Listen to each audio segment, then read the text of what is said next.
Okay, we're continuing with our series based on the alternative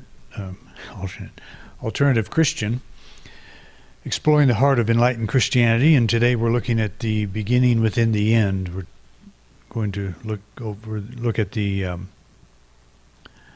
what's known as the triumphal entry, when Jesus went into Jerusalem toward the end of his ministry. Against the advice of most people around him, or several of the disciples around him, they were sure that he was going to be getting in some trouble if he did. And I've said before in the past that I think the reason that he probably went to Jerusalem was to really get his message out. He didn't have the internet, so you go to the place where things are happening. And Jerusalem was that place.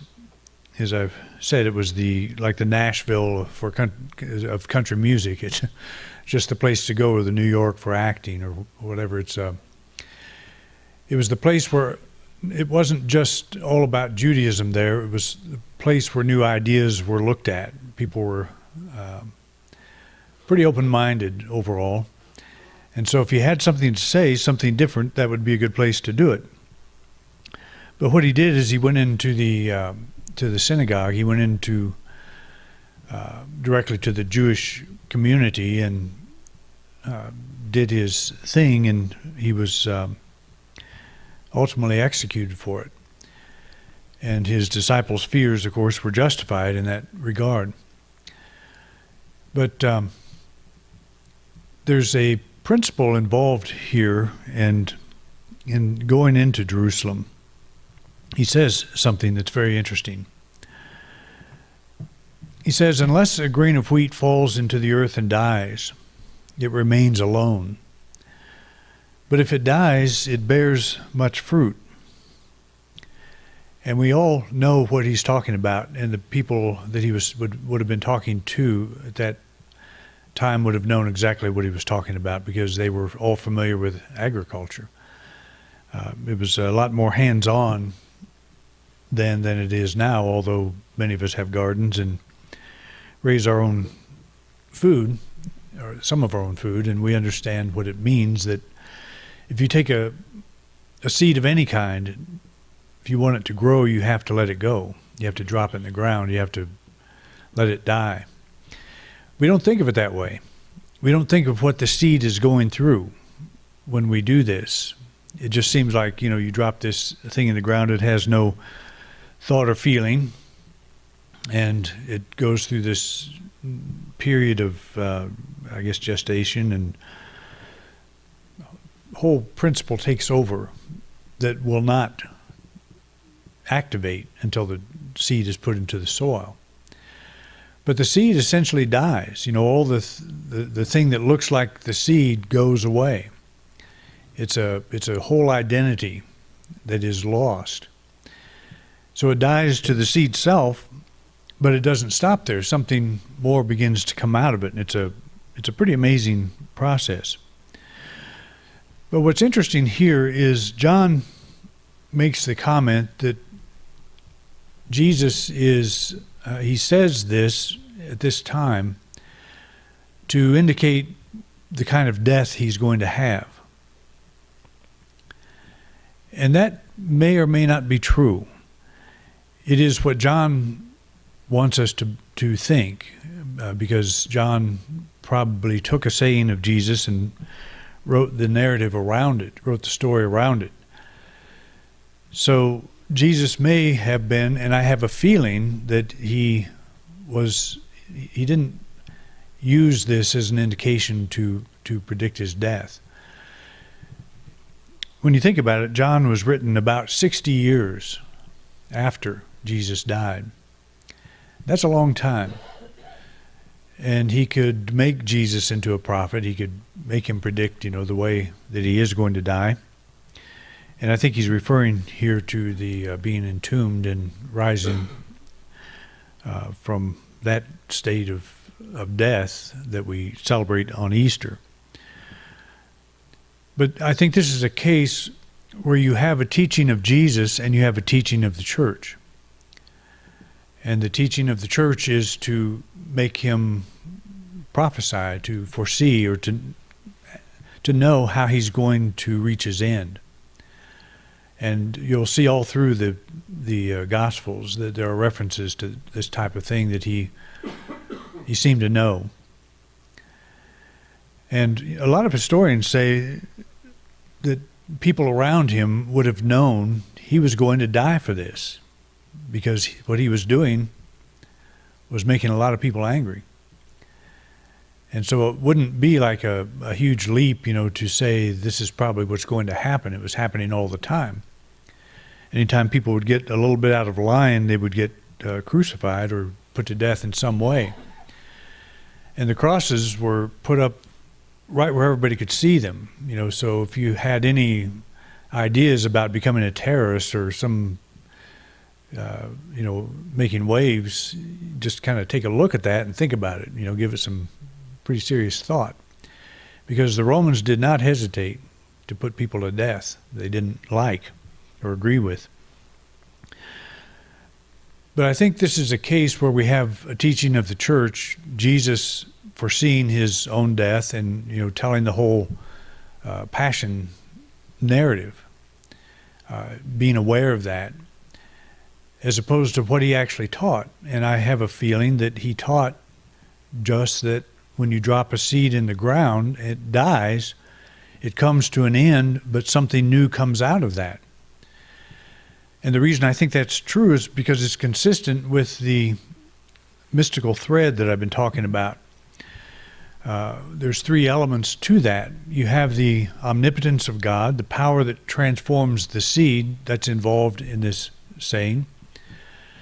So even as we sit here, as we stand here, we are aware that there is an energy, that we're in it. It's in this energy we live and move and have our being. As Paul said, in him we live and move and have our being. If we're living and moving and having our being in something, obviously there's not an old man, a great big old man that we're inside of here. So we are in an energy field, a field of life, a field of love, a field of power, a field of intelligence. And that field makes itself known in different ways. So you have a seed in your hand, you know that seed is in the same presence you are. It's in that field. It just needs to be dropped in soil. So it never leaves that field. It never leaves the presence of God. But it goes into another environment that allows the transition to take place, this transformation to take place. But we start with this idea. Jesus is saying, we've got this seed and it will grow when you drop it into the ground because of the omnipotence, the everywhere present power of God. It's here where we are, powering us, and it's in the silence of the soil. It'll power the seed if you drop it in the ground. The second is the divinity within the seed. I said the second point last week, the second element is the divinity within each one of us. This omnipotence is everywhere present, and we're primarily interested in its presence in us as individuals. You want to pray to God. Where do you go? Do you look up into the sky, or do you do as Jesus said, to go into the inner closet and shut the door? Pray to the Father who's in secret. That is, that closet is our own consciousness. To go within ourselves, to be still, to let go, like we did in the time of meditation. We did that somewhat. I recommend that you don't make that the core of your meditative experience. Spend an hour in the morning if you can, or sometime during the day, taking time to go in that inner closet. And I was reading a statement from Emily Cady this morning about that. She said, as you do this, and it's true, that things begin to surface in your consciousness that you didn't even know were there, things that need to be let go. And it's sort of like dropping the seed in the ground. Meditation is exactly like dropping the seed in the ground. You sit down and you become still. That's like dropping yourself in the soil. And because God is within all of us, we're not going away from God. We are opening ourselves to that presence, that light that shines within us. So the divinity in this parable is in the seed as it is in us. And that's true that if you took a rock and drop it in the ground, it doesn't grow because it doesn't have that divinity. It doesn't have that same type of mechanism, that growing force that's there. It has energy, but it won't grow. It's a different kind. It's not a different kind. It's a different way of expressing it. Everything is alive. The Spirit permeates all things. That's what omnipresence is, and omnipotence. That power is every place. But we are all expressing that in different ways. A chimpanzee expresses some level of intelligence, but not the same level that a human being. Well, that may be debatable. I don't know. I read something on Facebook this morning that somebody said that, what was it, the octopus or the squid or something? No, jellyfish has survived 65 million years without a brain. That should be comforting to a lot of us. I didn't think I'd remember that. Probably best not. But anyway, the divinity is within the seed, so that's the second element of this thing. We have the omnipotence of God, its power every place, and it's centered in the seed. The fallen seed is one with the transforming power that bears fruit. Even when we drop a seed in the ground, we know it's one with the energy that grows it. Otherwise, we wouldn't waste our time doing that. We know that's true already. We assume that. We just take that for granted. That we're not dropping the seed in a place where life does not exist, where God is not present. Call it what you want. But it's this creative life force that's present everywhere. So we have all three of these elements in this parable. I call it the mystical thread, and I said I would point these out with the different teachings of Jesus, just to show that you've got the teachings of the church, you've got the teachings of Jesus. You've got Gospels of Matthew, Mark, Luke, and John. You have the Gospel of Jesus. And I think that's what we're looking at here. So the principle that's involved is what appears to be an end is also a new beginning. From the death of one state of mind comes the birth of something greater, something that will bear much fruit. Now, when you take the story of Jesus entering into Jerusalem and ultimately going through the death and the resurrection, what you have in that story is an exact pattern of what happens to the seed. It's no accident that story is told in that way. Jesus was put to death, he was buried, and he came back to life, according to the story. And that's exactly what the seed does. You drop it in the ground, it dies, and before long it resurrects. And it becomes something much greater. And when you look at the story that's told of Jesus, his influence became much greater after his death than it did during his life. And that's one of the challenges with martyrdom, is you put someone to death for what they're doing, and often they, have a greater influence afterward. They rally the troops and become something more. But we're not so concerned about that. The idea here is that we're talking about a process. That whatever you're involved in your life, and that's what we want to do, is look at what's going on in our own personal life. How many times have you come to the end of something and it was scary, terrifies you, because it looks like it is an end. It is a change. If you will think of what you're going through in the same way you would think of dropping a seed in the ground, you'll get the same idea. You're not ever abandoned. You're not ever out of the presence of God. Not always easy to remember, because when change occurs, that which is familiar will fall away. And we're used to hanging on to that. And that's our world, and we're defining ourselves by that, it's pretty interesting that the Buddhists grasp this idea. The second noble truth of Buddhism is that clinging, which they call trishna, and I'm not a word expert here, I'm just going by what I read. So they call it clinging is trishna, is the cause of all suffering. Clinging is the cause of all suffering. If we cling to the seed, it will not bear fruit. We know that. How many of you had seeds in your freezer for years? You know, they don't bear much fruit there. If we cling to conditions as they are, our forward movement will be frustrated and suffering will result. This is a universal principle that, you know, the Buddhists recognized. Actually, every religion in some way recognizes the problem with clinging, hanging on to the old. You know yourself. But we know why we do it. We know why we cling to the old, because it's familiar. You know, you get up every day and you go through a routine.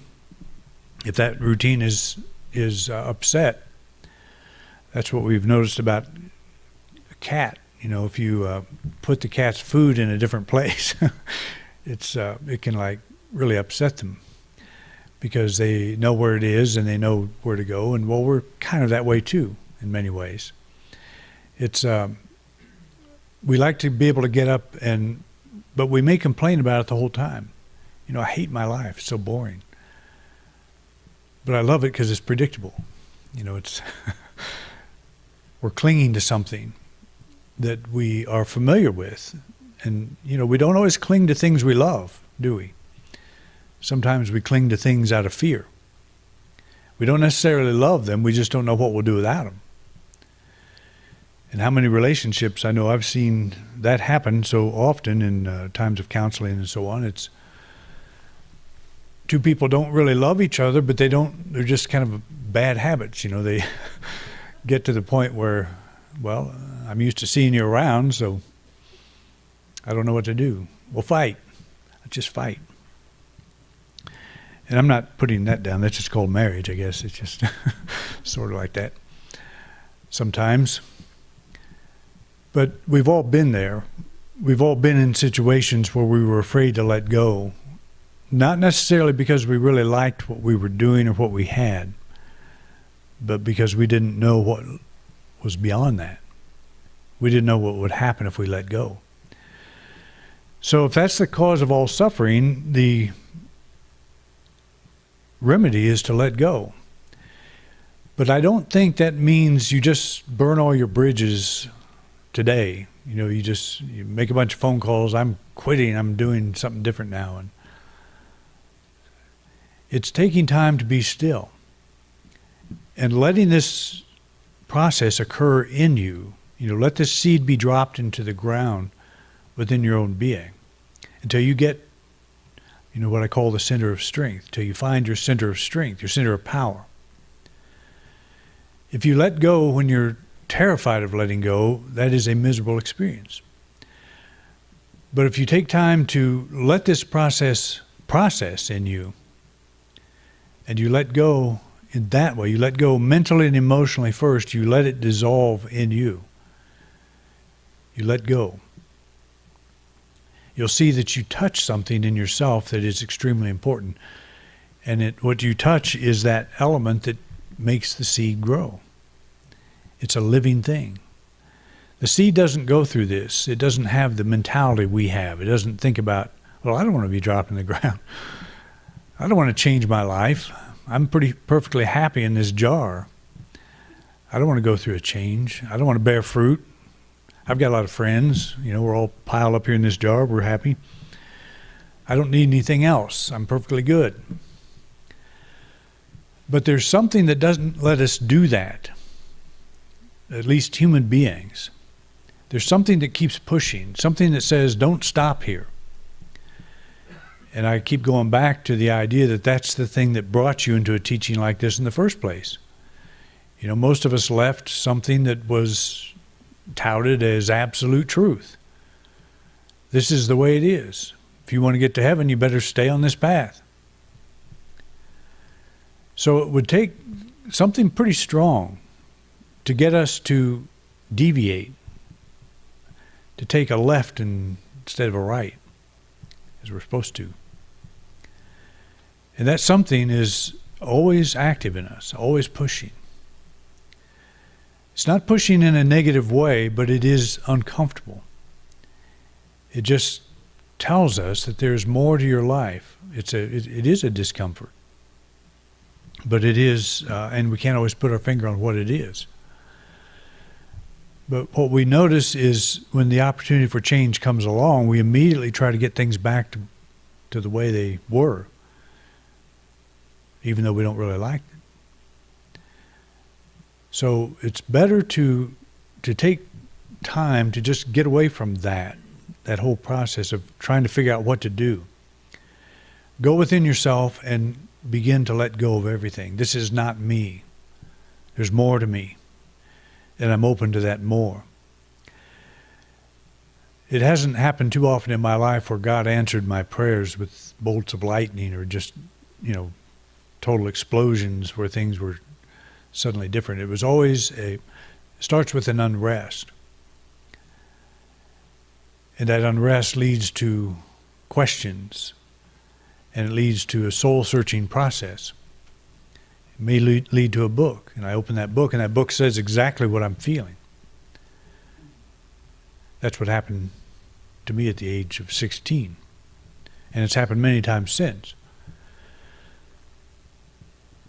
But we're being guided all the time, and what guidance really is, it's a pushing forth into a larger context than we have settled for.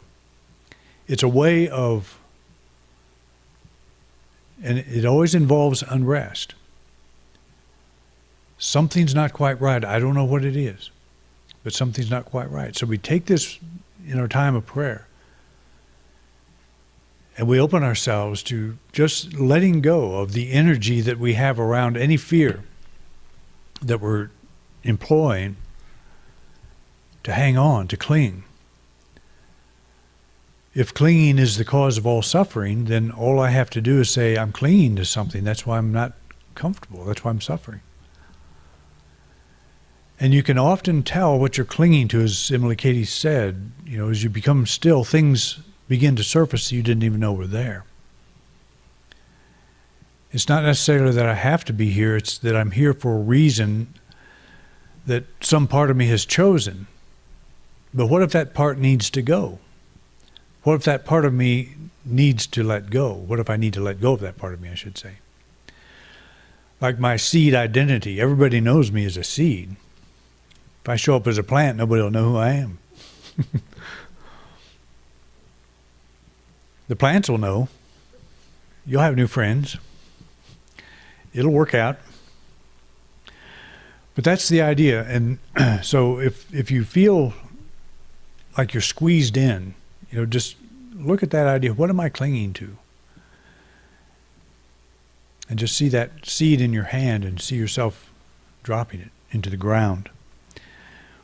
If the seed could think like we do, wouldn't that be a terrifying experience? To be buried alive. That's one of my worst nightmares. You see some of these Civil War caskets, with fingernail imprints on the inside. That's not good. I want to make sure I'm gone, which is why I think cremation is the great alternative. Beth said, well, what if you're alive when they do that? I said, well, it won't last very long. Let's don't go that. So forget that. I have to bleep that from the talk. So how it works, are you reluctant to let the seed of the old condition fall into the ground and die? That's kind of what I just went over. If you are clinging, if you feel reluctant, that's what it is, a clinging, a fear. In your time of quiet, try thinking of the situation as you would a seed that is ready to plant. Imagine dropping it into the ground, covering it with soil, then knowing something greater is emerging. And you do that by, you get a feeling that this is really working out. It's really okay. When you get locked in on on something, it just feels like it's so tight it can't move. And when you start letting go, when you stop the clinging thing in your time, and it's safe to do this. I'm not asking you to do anything or inviting you to do anything that's dangerous. It's safe to let go in the quiet. You're not really required to take any action until you feel your center of power. And then you can, and you will. And what I have always seen is when I do that, when I break through that barrier, and it's always a mental, emotional thing, when I break through that, I wonder why I didn't do it sooner. I wondered, because the energy begins to flow in. You get new ideas, you get new inspiration, you get new strength, new power. It fills you as you move. It's like Eric Butterworth talked about riding the bicycle. You've got to be moving to balance it. Although I was at a stoplight the other day and this kid pulls up on his bike, it's pretty cool, and he stops, but he doesn't put his feet down. He just balances, sits there and balances like, I could probably do that if I wanted to, but I don't want to. So he was showing all of us that he could do it. So you can do that, but it's not too many of us can do it. You got to be moving. And if you're not moving physically, one of the Bob Dylan's lines in one of his songs says, I know it looks like I'm moving, but I'm standing still. And sometimes it looks like we're moving, but we don't feel like we're moving. It looks to the world like we're moving, but we know better. We're standing still. There's a clinging going on. Something's happening inside, and at no cost to us, we can sit down, open ourselves to what that is, and begin the process of letting go.